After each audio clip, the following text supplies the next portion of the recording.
ترند حسن السوق ولا حسن البضاعة. انا شايفه كده بسم الله ما شاء الله، بقى الترند ده شارخ قوي في مجال العربيات. يقول لك العربية الحلوة وملهاش سوق ما بتتباعش، والعربية الوحشة اللي ليها سوق بتتباع. وبقى شارخ في موضوع الفيديوهات والفيورز والمشاهدات واللايكات.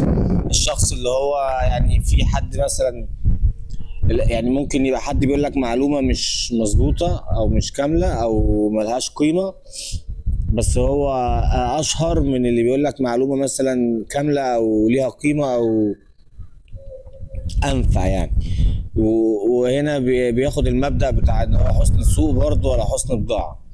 فده بقى موجود في العربيات، بقى موجود في المطاعم، بقى موجود في البراندات، بقى موجود في الناس اللي بتلقي معلومات، بقى موجود في المعارض. واحنا مش فاهمين الموضوع رايح فين، يعني ككواليتي. كواليتي انعدمت في السلعة، وانعدمت في المحتوى نفسه، وانعدمت في الإلقاء بتاعها. وبقت اصلا يعني ايه، بقت موجودة من غير جودة، يعني بقت الجودة نفسها منعدمة، ما بقتش موجودة. ووصل ليه بقى